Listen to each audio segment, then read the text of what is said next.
Greetings and salutations to everybody out there in podcast land.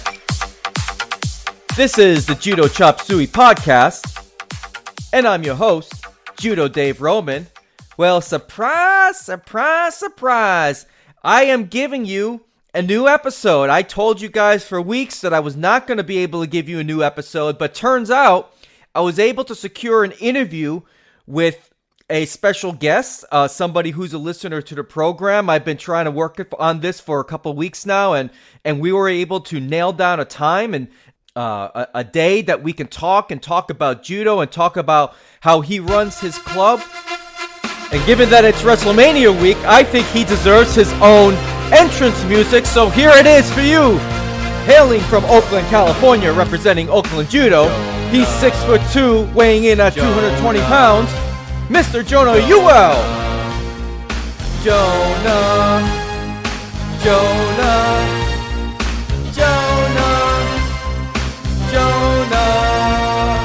Welcome, Mr. Jonah Ewell from Oakland Judo. How you doing today? I'm good.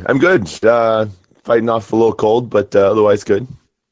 Not bad. Not bad. So you're out in the Bay Area, the real Bay Area, correct? Yes, that's right. Okay, very cool. Because I live in the Bay Area too, but that's Tampa Bay, not San Francisco Bay. I've been out to San Francisco once in my life. It's my favorite city in the country, actually. I think it's a beautiful place. Oh yeah. Never been to Oakland, but San Fran is definitely tops on my list. Yeah, and then following New York City and Boston, and after that. So nice. Right on. So yeah, I've never been to Tampa. Well, no, maybe I have. I think once a long time ago. Yeah. All right. Well, I would like to get started on this interview. I'm sure you've got things to do later on in the day, so I don't want to take up too much of your time. But I was very interested to speak with you because of some of the things that you've mentioned to me in your email regarding your judo club and how you've been doing things. And I definitely want to get to that. But I do have a question that I want to get out of the way first because I know the listeners are dying to know. Yes. What's your thoughts on leg grabs in judo? I go back and forth on that. It's I feel like the rules are always going to change. It definitely affects what you do in the dojo, because you got guys that are getting ready for competition, and then you have guys that are not so interested in competition. And in our dojo, the guys who aren't as interested in competition outnumber the guys who are. Right. So it is a very natural thing to want to grab the legs when you're coming from wrestling, or if there's guys, as we have quite a few of them, there's guys that, did judo before, whether as children or even just like 10 years ago, they did judo and then sure. And then they came back and they're like, and then they grab the legs, and then like my newer guys are like, hey, that's illegal.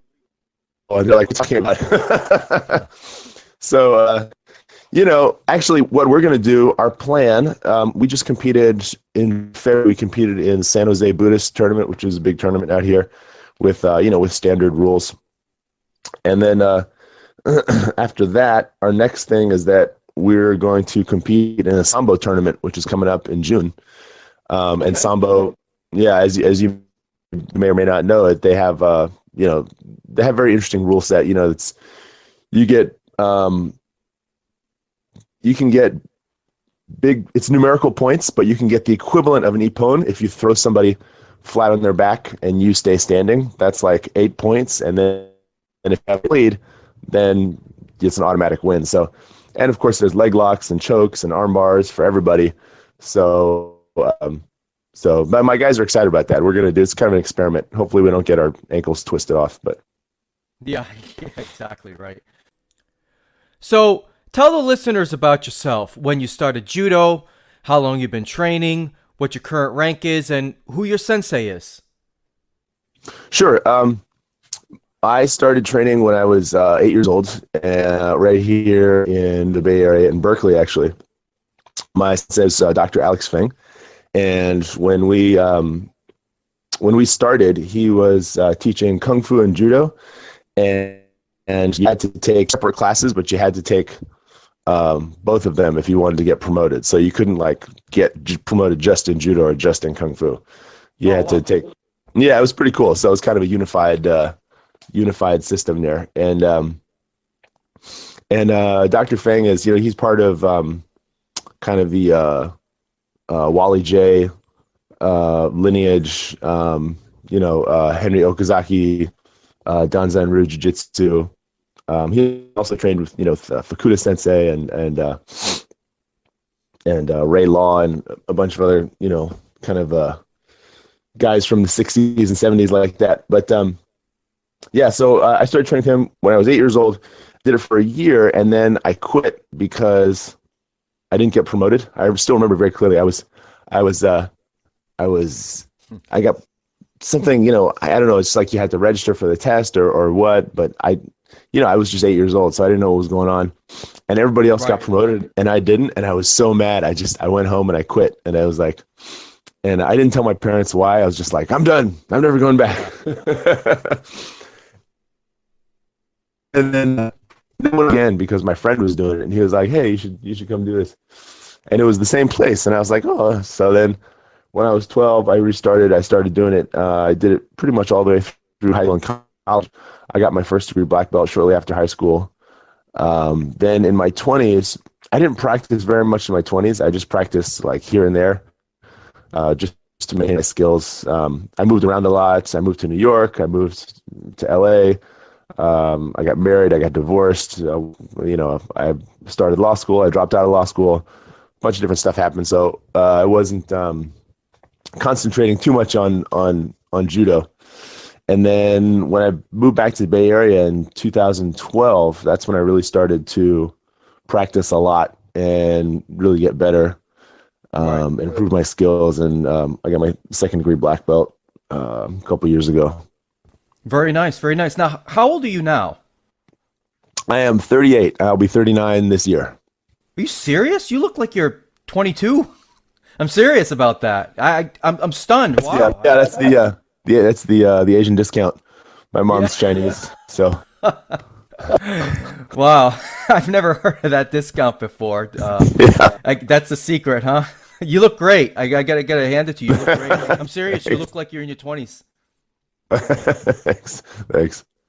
So now tell us more about your club, Oakland Judo. And before you get to that, I gotta say, your website is the best judo website I have seen to date. As far as layout, did you have a hand? So tell us about Oakland Judo. I'm curious to know also, did you have a hand in that design? Because it's very up to date, very clean. Yeah, the website I did myself. I've been kind of tooling around with internet stuff since I was a kid, so I'm pretty comfortable. I'm definitely not a professional, but I just used a WordPress template, and before I redesigned it in the last 2 months. My one of my students who does marketing stuff, he was helping me out, and he was like, the previous incarnation of my website was very wordy, it had a lot of like articles and text, and I would like write these long blog posts and like, and he was like, he said, this site is great if you're already a judo nerd. If you already love judo, it's a great website, but you got to think of your website as a sales tool, as a recruitment tool. And I was like, you're right, and I looked at, there's a guy here in the Bay Area. There's a couple guys here in the Bay Area who are, and I'll talk more about them later, who are doing judo full time. One of them is Chuck Jefferson down in San Jose. And so I looked at his website, and it is, and so that's what I kind of modeled my website on. I was like, oh, it's big. It's like lots of pictures, but it loads fast, and it's just not too much text, but just enough text for guys who want details, and more of as a sales tool to get people in the door, rather than like a site for judo nerds to read and discuss. Of course. So that's the website. Yeah. And then as far as the club, gosh, I don't know where to start. So when I moved back to the Bay Area in 2012, my teacher, Dr. Feng, his judo class had kind of fallen off. a couple years before. But he still had mats, and he still had some space because he teaches Tai Chi and Qigong now. Mm-hmm. In addition, he's an acupuncturist, so he has a building with acupuncture and then Tai Chi and Qigong. So he had space and he had mats, and I was like, hey, why don't I start a judo class? And so I was doing that part time. At the same time, I was being an acupuncturist. So I've done a lot of different things in my life. So I was an acupuncturist. After I dropped out of law school, I went to acupuncture school, which was a tremendous waste of money. Not a waste of time, I always like to say, because it was I learned some really interesting stuff, and acupuncture definitely does work. In my opinion, it's not much of a profession these days. It's hard to make money doing it. But anyway, so I was trying to be an acupuncturist at that time and doing judo part time, and then long story short, finally switched over to doing judo full time. Just what is this? 2017? So probably 2 years ago. Yeah, 2015. So, what went into this decision to become a full-time judo instructor? So basically, you gotta have role models, and of course, I didn't have any role models because, there's very few people that make a living doing judo. Right. Even when I was working out, and when I was living in New York, I worked out with downtown with Oishi Judo, and Oishi Sensei is, they have their own dojo. They have their own space right there in Manhattan. But I think Oishi Sensei also has another job, so right. That's, even though he has his own dojo in Manhattan, he has another job, teaches part time. So I didn't really have a lot of role models. That's changing now. When I was kind of transitioning out of acupuncture, looking for something else to do, I was hired by the other guy in the Bay Area who's doing judo full time. His name is Dan Augustine. And his family, they ran the judo club at the Albany, California YMCA for, many, many years, many decades actually. And then went private, I don't know, maybe 10 years ago, and has had a lot of success. And so I worked for him as kind of his assistant for about 4 or 5 months, maybe 6 months on the outside, and just learned a whole lot, and I was able to see, like, wow, this guy is really doing it. He's got class. He's got like a pre-judo class for 3 to 5 year olds. He's got, beginner judo. He's got intermediate judo. He's got teens class. He's got adult class. There's a kata class. There's a women's only class. And I didn't agree with everything that he did, but I was like, wow, this guy's making a living doing judo. That's incredible. How do you structure your classes? Because now you have an example or a template of sorts. So what are you doing that's the same versus what are you doing that's different? Right. So let's see. The things that are the same would be just having a lot of different classes. Our dojo is not huge. So like last night we had 8 guys in class, 8 large adult guys. And that was just about the limit for everybody doing randori at the same time, Sure. So we don't have a big dojo. So we have more classes, you know what I mean? So that way, everybody gets a chance to, be on the mat and feel like their particular problems are being addressed. For instance, I just recently added an adult beginner class. Oh, great. Yeah. Which I realize is a big thing because there's a lot of people out there that for them doing judo, for us, for like you and me and everybody listening, it's very hard to imagine being an adult beginner because you're so far from being a beginner, you don't remember what it feels like to not know judo. But for a real beginner, it's actually it can be very intimidating, Yes, absolutely. So whereas my concern designing a judo class is always like, I don't want it to be too slow. I don't want people to get bored, because that's my concern. Whereas, for some other people, the concern might be, I hope this class doesn't go too far. I hope we just focus on the basics. So in a class, and that's actually going really well. But yeah, so that's one is just having a lot of different classes separated by age groups and skill levels, as many classes as you can fit in there. Well, not necessarily as many as you can fit, but just a variety of different classes. Something that's different would be a tighter integration with Brazilian Jiu-Jitsu. I think that's definitely the way forward for a lot of people is to integrate with Brazilian Jiu-Jitsu. When I moved, I was with my instructor, Dr. Fang, renting space from him for about 3-4 years, and he charged me definitely below market rate rents to use the space, and he let me use his mats until we were able to buy our own. So it was a great amazing incubator for the business aspect. And then when we moved last December, I moved in down the street with a friend of mine who trains Brazilian Jiu-Jitsu. He's a purple belt in Brazilian Jiu-Jitsu, and he also has a t-shirt shop. And so we kind of converted, 75% of the shop into the dojo. Oh, and then yeah. So now, and he was already teaching a Brazilian Jiu-Jitsu in that spot. So we kind of moved in together. So now we have, if you look at our schedule online, it's like we have the the way I arranged the schedule was so that I could use the tagline "Train Judo and Brazilian Jiu-Jitsu 6 days a week," or Brazilian Jiu-Jitsu 6 days a week.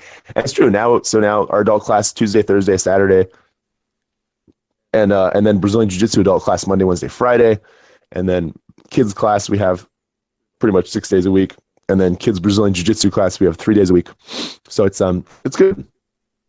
How are you able to get away with? Because I saw the website.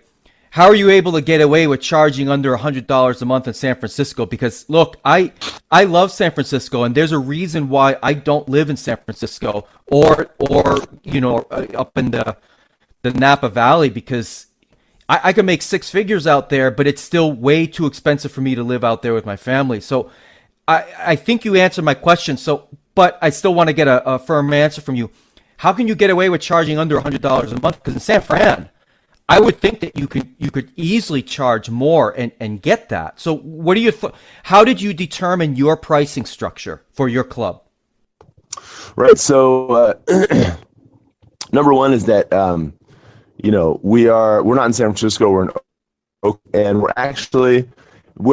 it's a good area. It's kind of like it's a nice area. I would say it's like working class, lots of families.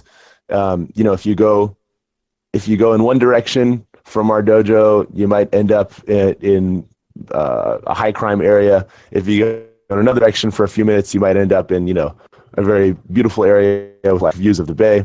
So it's right in the middle there. And I didn't want to.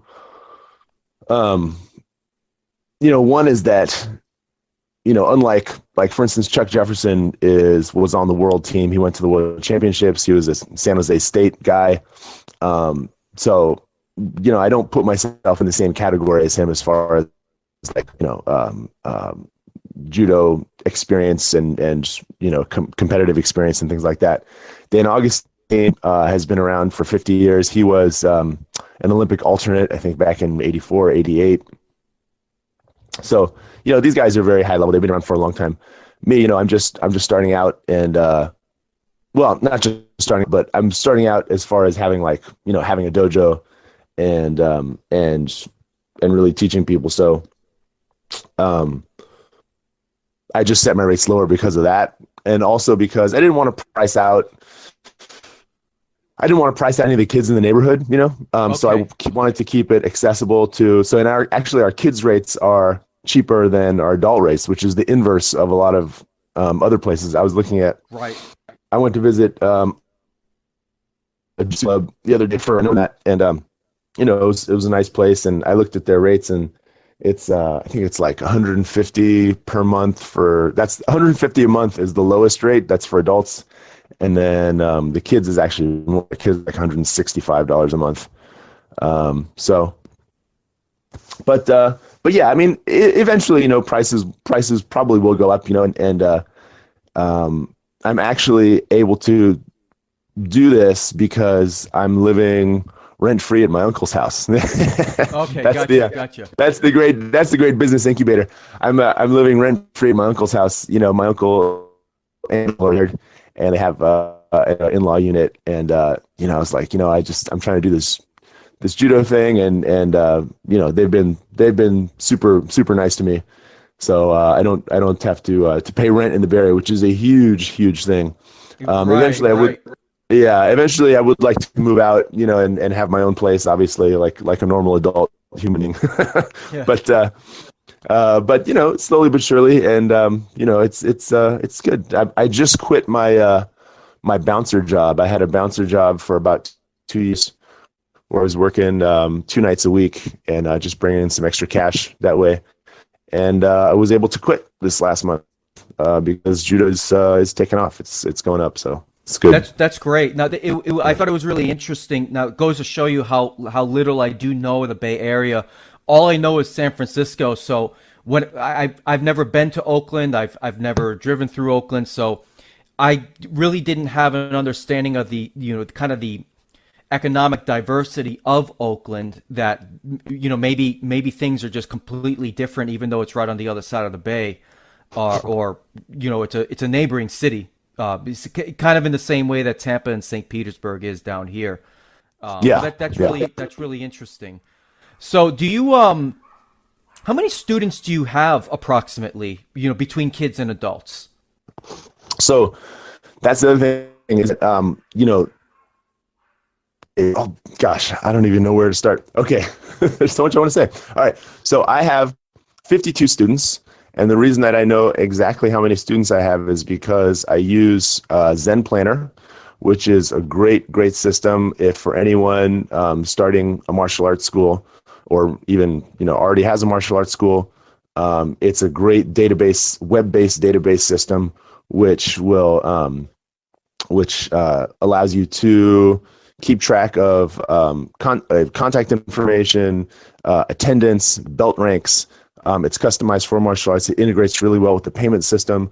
I can take credit cards, do recurring payments, set up, membership plans, all that stuff. It's all handled within that one system. So Zen Planner is great. They didn't pay me to say that. I just think it's a great service. It's actually like, I think I only pay like $70-$80 a month for the service itself. And then, and then there's credit card fees, for running the credit cards. But yeah, so it's really important to know your metrics. It's really important to keep track of money in and money out. Of course, for anyone who's running a business, it's also really important. It's also really important to keep track of, how many students you have, and Zen Planner, it breaks it down like how many students you have in your children's program. So I have 52 students. Not all of those students are paying. So for instance, I have my teacher, Dr. Fang. He's in there as a quote unquote student, as a member, rather, I should say. He's in the database as a member because he drops by occasionally, and I want to keep track of when he comes. But of course, I don't charge him. Sure. Yeah. So as far as people, with the real number, anyone thinking about doing this, the real number that you want to keep track of is how many students on autopay, which autopay is the kids and adults who are on a program where it just debits from their account every month, and that is that's what gym membership. That's the gym business plan. It's all about recurring billing, and it's all about just having it be automatic. So people don't have to think about it. I remember just the headaches you used to have just trying to like chase people down and be like, okay, guys, don't forget to get your checks in by the first of the month, because if you don't, then we have to charge like an extra $5, late fee or whatever. And then people would come for like the middle 2 weeks of class, and then like they wouldn't show up for the last 2 weeks. Yep. And then, yeah, you know what I'm talking about. So it's like, it's a real hike, like collecting payments, such a hassle when you don't have, an automated payment system. So the automated payment system, that's huge. That really makes the business possible. And gosh, oh yes, yeah, that's right. The original question was how many students. So yeah, so I have 52 students. As far as students on auto pay, I have 33. Yeah, and then there's one or two guys that did a let's see, no, three guys are that did the paid in advance for one whole year, and I give them a little bit of a discount for that. Oh, okay, that's really neat. Now, so there you mentioned that there are some students that do not pay. Are you kind of doing more of a is that a community outreach type of thing, or are you just helping a family out? What's the No, that's dynamic involved in that. that? Yeah, no, that's like I was saying. That's like some people like my instructor, Dr. Fang. There's another black belt who also teaches.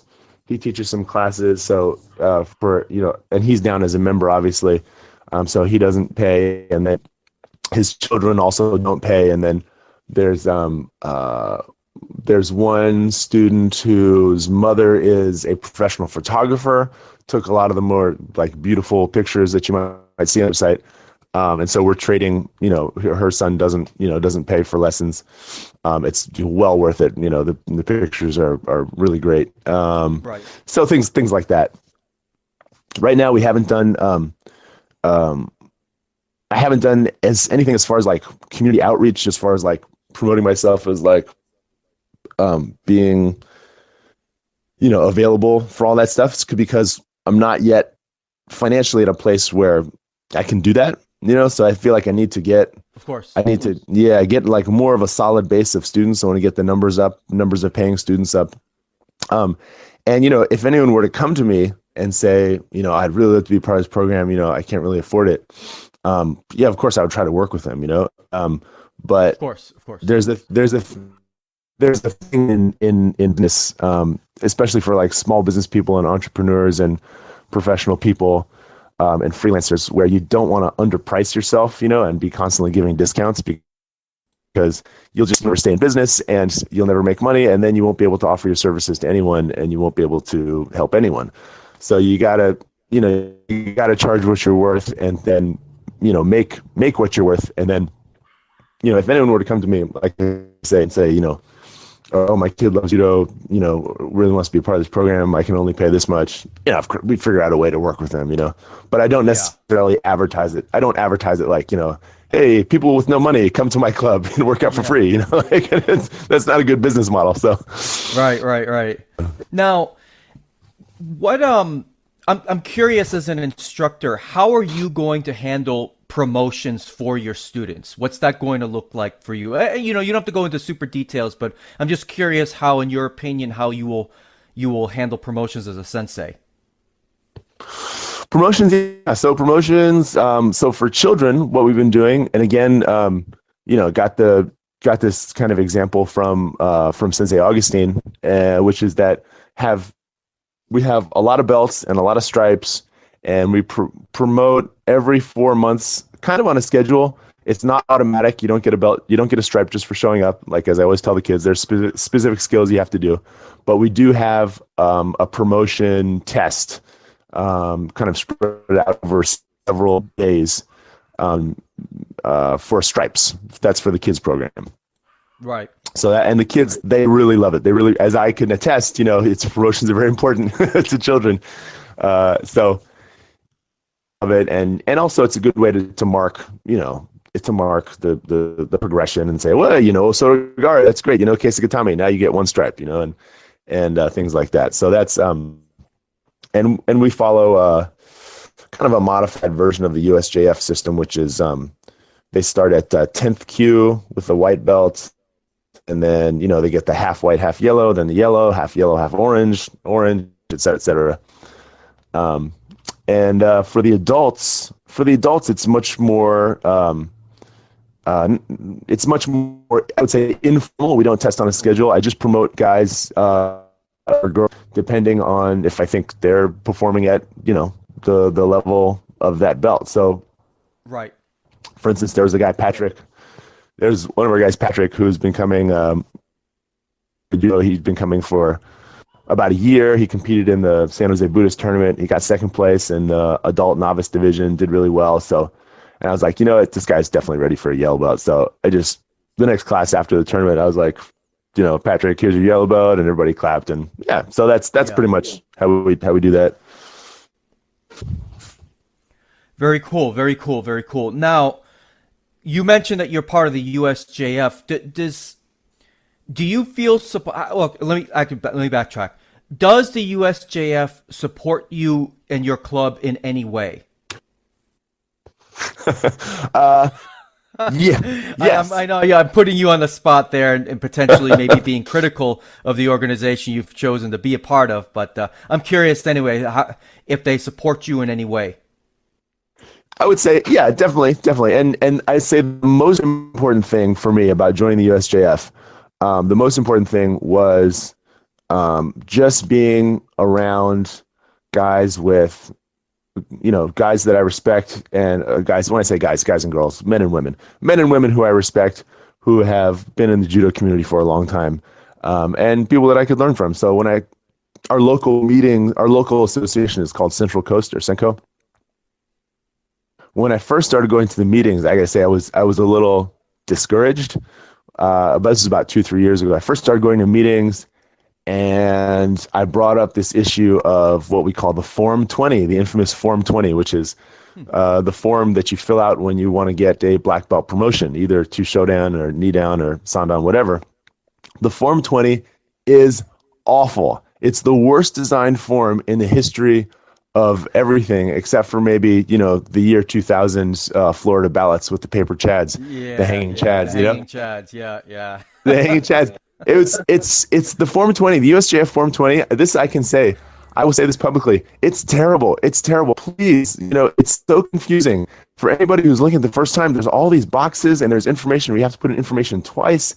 And there's like one page on top where you put all the information, and then there's like 6 pages in between that you can mostly ignore, and then there's the one page at the back that's really important, and then it's so unclear, and then you try and fill it out, and then you get out wrong because it's such a bad form, it's not intuitive, and then you send it in and it gets sent back by the USJF, and they're like, no, you didn't write, you know, if you didn't have any, you know, competition wins in the last couple of years, then you can't just leave that box blank. You have to write in NA, or you have to write, and it's like, yeah, it's okay. It's over the top. Yeah, it's over the top. So when I first went there, you know, that was to the meetings, I was like, hey, like, I, you know, brought up an agenda item, you know, as a Senko member club. I was like, what about redesigning the Form 20? And, you know, everybody just kind of looked at each other and shook their head, and they're like, haha, well, yeah, good luck getting that changed. And that was pretty much the end of it. And I was like, are you serious? Like, are you serious? We just have to live with this terrible, terrible form. And so I didn't, you know, and that was kind of discouraging, honestly. But as, you know, I put in the time, I kept going to meetings. I went to promotional meetings, vote on agenda items. And, you know, as I put more time into it, I was like, you know what, you know, these guys are really doing important service for judo. They're donating their time. You know, these are guys who are not full-time judo people. They're software engineers. They're insurance salesmen. And you know, they have their, you know, community clubs, and they go to all the meetings. They're referees. You know, they really donate a lot of their time to judo, and it's really valuable what goes on there. So I appreciate it. So mostly what we do at the local level is train referees and test black belts. And that's good, you know, because if you want to have tournaments, you're going to need referees. And if you need referees have to be trained. And, you know, so that's a good, whether or not you agree with the rules or not, you know, that's something that's got to happen. And it's good. It's good. It's good stuff. Definitely, there's a lot of stuff. You could always find stuff to criticize, but I'll just leave it at the Form 20. Yeah. Now, if you wanted to promote one of your students to Shodan, would you be able to do it at your current rank under the USJF guidelines? Okay, so as far as I understand, USJF, you cannot do automatic promotion. USA Judo, you can. I think you can promote to like someone, if you're like a 5th degree, you can promote someone up to 3rd degree just by a stroke of your pen. But USJF, they do have to test no matter what. You write them a letter of recommendation. You recommend them to the local promotion board, which is, your local Yudan Shikai, in our case, Central Coast. Sure. Without that letter of recommendation, they cannot get promoted. So it's not like your brown belt can go off and just get promoted by themselves. They do need that letter. So you, as the sensei, you do have final say in the matter, whether you want to put them up for promotion. I see. So you could recommend them for promotion, and then go ahead and go take that test. Exactly. Yeah, exactly. That's pretty much it. Yeah. Gotcha. Now, what are you doing currently to grow your club? Like, what are some of the things that you have done, and what does that process look like? So you've got a club, you've got 50 students, which I think is fantastic, or you got over 50 students, and I think that's fantastic. So what do you do at this point to grow the club? You have a great website. What else do you do? So it's kind of like training your dog. You're almost like you're never done training your dog. You kind of have to do constant reinforcement. So you're never done marketing your dojo. It's not like, oh, I marketed my dojo and now I'm done. It's just a constant process. There's always something to do. I don't use Google AdWords because for me it seems like I tried it and it's just really complicated to learn the system, and the rewards as far as how much money you're spending doesn't seem to be there. But I'd make sure, and obviously, I'd make sure and have a nice website. And then, so the website is like the funnel. You want to have a wide funnel and just direct people. Sorry, the website isn't the funnel. The website is on the other end of the funnel. So funnel people in, and then get them to go to the website. And once they go to the website, they'll be like, oh, this is great. I can try a free trial class, or I can watch this video, or I can learn about this and that. So you always want to, for me, I always want to direct people to the website. And how do I direct people to the website? Just everything, print flyers, and window signs. Now that we're in a place where you can put up signs in the window, which is great. Leaving those flyers in various places around, like cafes and elementary schools and the YMCA, and also things like doing events in the community, like not this year, but the year before, we did a Chinese New Year's. There's like a Lunar New Year celebration at the elementary school, so we did we went there and did a demo. Last year, we have something called the Laurel Street Fair, which is the street that we're on, MacArthur Boulevard.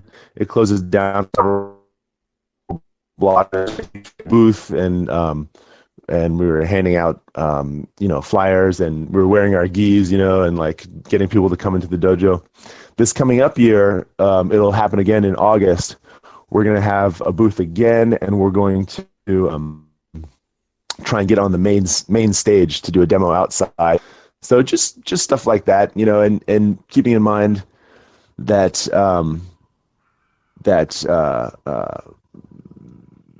well, I lost my train of thought. Oh, yeah. So there is one thing I want to direct people to, which has been really helpful for me, is a email sent out by a guy named Mike Massey. Mike Massey, who is the author of a book called Small Dojo, Big Profits.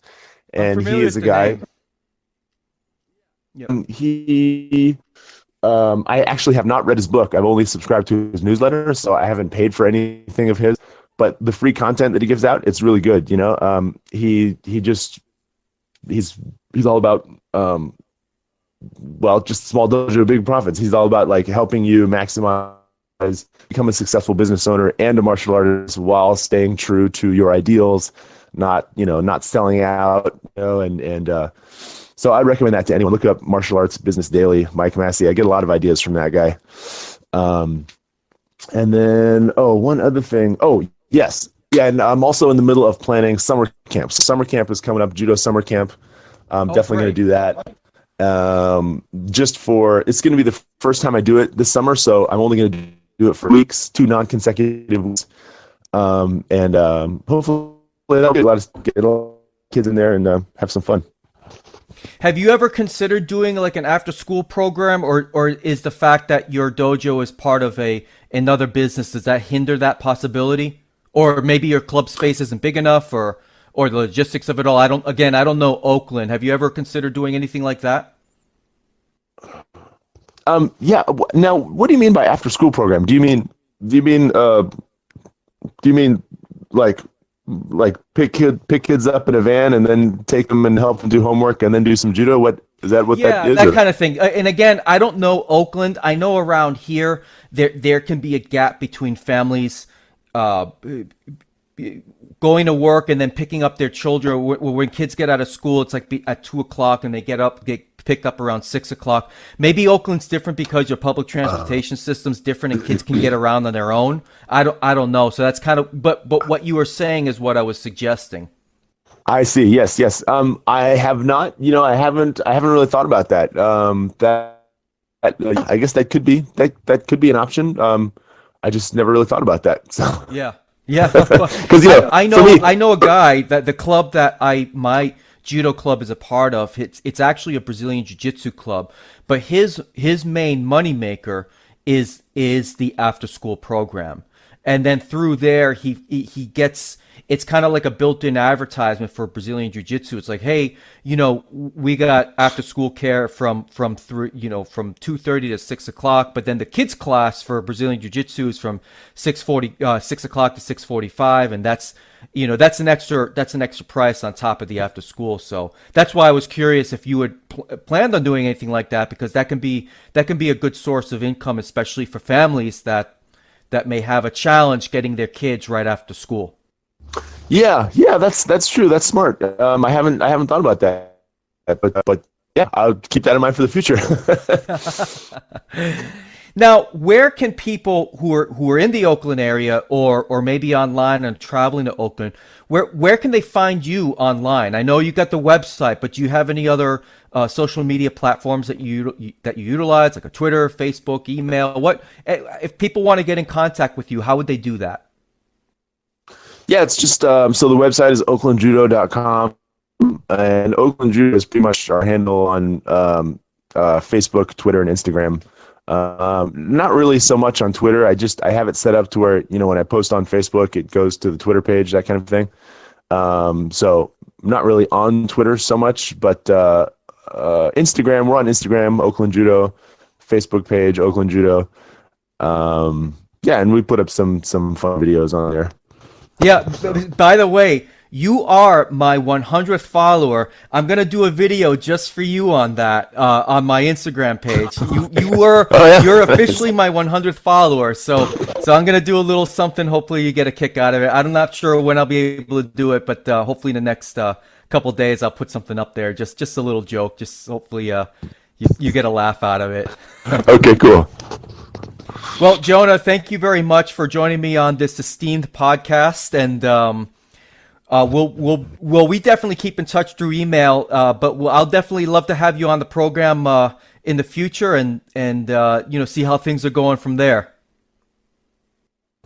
Awesome, right on, man. Thanks for having me. And yeah, I just want to say that it took me a long time to really decide that I didn't care what other people thought, and I was just going to do really what I've always wanted to do since I was 12 years old, which is just do martial arts all the time. Yeah. So all the stuff in between, which was like going to law school and going to act school, all that stuff was just like stuff that I thought would be like kind of respectable, And sure. And I mean, I was kind of interested at the time, but really all I really wanted to do since I was 12 years old, I just wanted to do martial arts all the time, and I never thought. I always put up roadblocks myself, like, no one does that, you can't do that, or if you do that, you have to sell out and blah blah blah, and teach cardio, kickboxing, and stuff like that. And I was like, I had enough role models, and I was like, you know what? I don't care anymore. Like, I don't care if I have to live in my uncle's backyard. I'm just gonna do it. I'm just gonna do it because this is the only thing that I'm really interested in. Jonah, that's really great, because now that I know you're closer to my age than I thought, I can certainly speak to where where I am at in my career, in my professional career, which is, software quality assurance, where I would like to be in the future. I mean, I set a goal for myself that by the time I'm 50 years old, I want to be out of IT. It's just not that thing for me. So I really admire that you are pursuing your dream and what you want to do. It's very difficult when you start getting into middle age. You find yourself trapped in careers or doing jobs that maybe just doesn't do it for you anymore. There was a time that being in IT did it for me, but now that I'm past 40, I want to do something different, and it's really great, and it's really encouraging to hear that, hear your story and to hear how you are pursuing what you want to do out of life, because it's a matter of, we're all given the same amount of time, and what we choose to do with that is really up to us. And again, I commend you for taking a risk and doing this, because I know it's not the most lucrative job that you could possibly have, but if you're doing something that you're passionate about, you can be a real inspiration to a lot of other people. You're certainly inspiring me, and I really appreciate that. Right on, man. Yeah, that's good to hear. Yeah, don't let your dreams be dreams. Yeah. But yeah, just go for it. You only live once, so. I hear that. So, well, Jonah, thanks again. I'll let you get on with the rest of your day, because I certainly, it's about 1:00. I got to get on the rest of my day. So appreciate it, and we'll definitely talk again soon. Right on, man. Take care, and thanks for having me on. You're welcome. Talk to you soon. Bye-bye. All right, bye-bye. So there you have it. That's the interview that I conducted with Jonah Ewell of Oakland Judo on Wednesday, March 29th. Now, there was a video that I did, because I've been using Google Hangouts to do the two interviews that I've done on this podcast so far. The video on the first interview that I did went really well, but the audio I had problems with on my end. It was not an issue on my guest, but this time around the video wasn't all that good in my opinion, but the audio ended up being a little bit better. I've cleaned up the audio a little bit. So unfortunately, again, there is not a video for this particular interview, because you guys would have seen my official Judo Inside water bottle being used, and you would have seen me wearing the official Judo Inside single weave judogi on camera. So the best I'm gonna be able to do is to use that image of me with the water bottle and the judogi as a podcast episode cover art. Now, I think Jonah is doing a lot of great things at his club. I just noticed on his Instagram feed that he now has a teen class.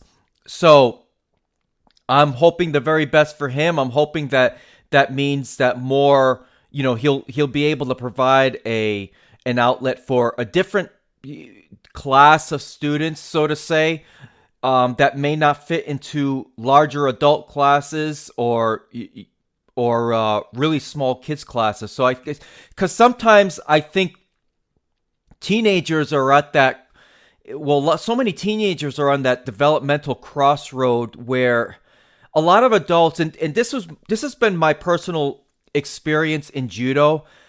I don't know what it is for a martial art that was generated and developed by a relatively average sized guy. There's a lot of big dudes in judo for whatever reason. It tends to attract a lot of big guys, adults that started at a later age. They tend to be really big. So when I started judo at my first club, that was the one thing that really caught me off guard, is there's a lot of guys that were, I'm talking about like 6 feet, 200 pounds or even bigger, just really big guys. And when I started judo, I was, I'm still the same height, but I was about 145 pounds. And I would venture to guess for teenagers that are growing into their bodies, it's got to be very tough to join an adult club where there's a lot of older, much stronger, man strength, and a lot of bigger adults. So I think having a teenage class that separates, that creates that fills in that gap between children and adults is really important for an instructor to have. Now, I do think, if you've got a class with a healthy mix of adults of all sizes, then the teenagers should be a part of that. So kudos to Jonah for living the dream, and I wish him all the success in the world, and not just him, but really anybody that starts off to create their own judo club. I really hope that you all find success as well. That's not just exclusive to Jonah.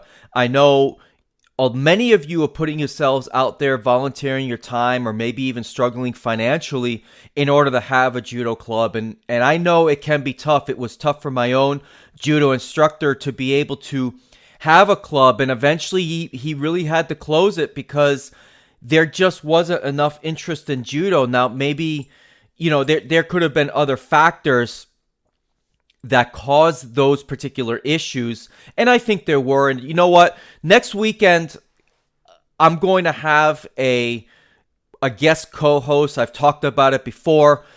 We're going to talk a little bit about my judo instructor and going to his club and things along those lines. I'm really looking forward to having Joe Kaiser as a guest co-host. He's not going to be somebody I'm interviewing. He's going to be a guest co-host, so he's going to bring some topics to the table that he wants to talk about related to judo, related to Brazilian Jiu-Jitsu. I'm really looking forward to that conversation.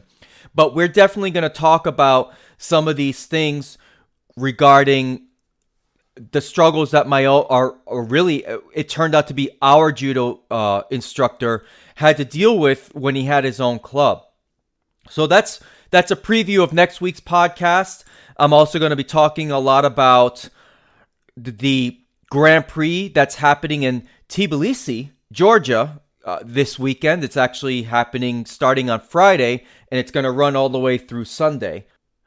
Joe and I will also talk about other things that I'm not going to give the entire podcast away. You can be sure I'm going to be talking about WrestleMania.